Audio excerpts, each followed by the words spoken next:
I think it's the way that you can most strongly influence how things happen to other patients. It's not like a support group with a moan and groan. It's actually involving in policy making and real patient experience. So apart from going to Parliament, I think this is the best way of influencing patient care in the future. What the aim is obviously to get the patient perspective into the development of cancer services and you know, to remind the health professionals and the consultants and so on that there was a patient on the other end of their treatment, and the patient you know, clearly had views and you know, needed to sort of talk about things from their end of it all. You know, in a way, as a cancer patient, you have not a unique experience, but you have the experience. No one can take that away from you. So I chose to do something with my experience and help, you know, other cancer patients. And sadly, there are thousands and thousands of cancer patients of all ages. New ones, you know, new diagnosis is coming up, you know, daily, weekly. And as a patient, having been through months and months of treatment and different various treatments, you know, I have that ability compared to maybe the next person to help. And I've been very fortunate in my cancer journey in the fact that I've had no side effects, or very few side effects, having had cancer of the larynx, and knowing that I could have been a lot less fortunate. Because of this, you feel as though you want to give something back. And it has been quite an interesting journey in the people that I've met. I've now been to 2 conferences, and I've met people who've been less fortunate, who are still involved in the user partnership groups, and will go to national conferences and give a lot of input into the future of cancer services.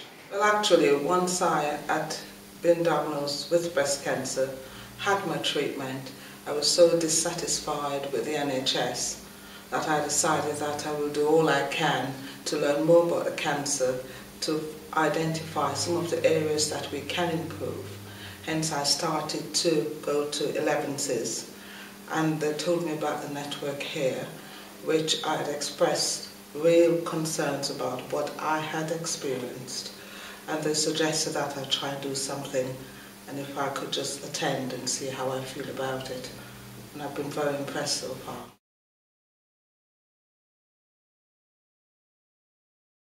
And it really does contrast with how things used to be. I mean, I had a gallbladder removed in about the 1980s, and I mean, okay, the consultant would come round and visit each day, but he would seem to be surrounded by a number of other health professionals and would stand at the end of the bed and sort of chat away about me, but really I wasn't involved in the conversation at all, and I think things have changed so much in recent years. And that's something that we should, as professionals, realise that whatever we do to patients or undertake, if it's even a discussion, they must realise that it should be in partnership with the patient and not in isolation. Well, for example, one of the meetings we were reading through leaflets that will be handed out to chemotherapy patients, which obviously is a very testing time for the patient, and we were looking at the wording of the leaflet from a patient's perspective, which I think was very important, and we were able to sort of change various wordings so they came across slightly sort of lighter, maybe lighter's not the right word, but slightly more, in layman's terms maybe, not so medical. Sometimes the medical, you know, jargon can sort of confuse a patient in those early stages, especially when it's all very new.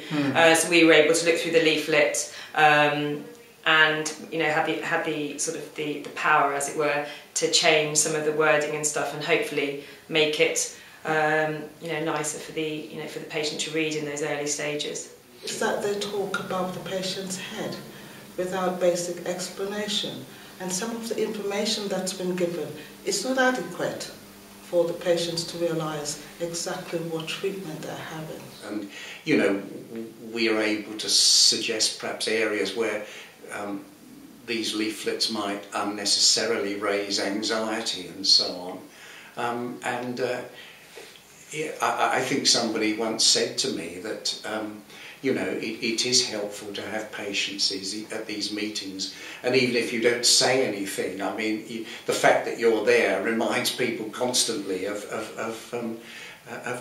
what it's all about, and who basically is the most important person in the process.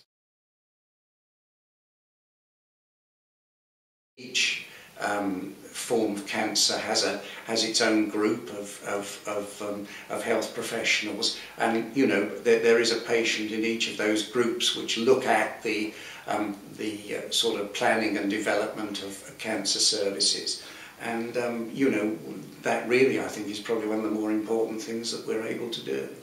We are very well supported by Macmillan. You have all the training you might necessarily want or need. Facilities are here to make it a brilliant experience. You can turn a not so good thing into hopefully a very positive thing. It does bring together everybody who's involved in cancer services, and it's able to you know, discuss everything to do with cancer, and really to make sure that those who are actually working at the coalface, so to speak, are you know, realise what's going on, and are sort of I suppose given guidance about how best to deliver the service.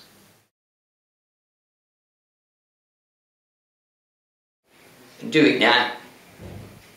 I wouldn't say time is short, but most of the people involved in the cancer scene are not younger people, and I think they've got a lot to contribute. You know, the Cancer Network helps so many people, and you know we need the help of obviously other people sitting on the partnership group meetings and the network site-specific meetings, and the more people we can get involved, the better, just to help other cancer patients and just ease their cancer journey.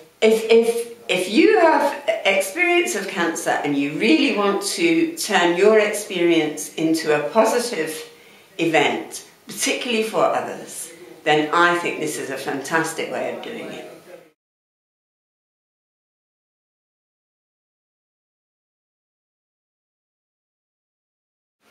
Do I get to sing now? Sorry? You can sing, but I have to turn the camera off, I'm afraid.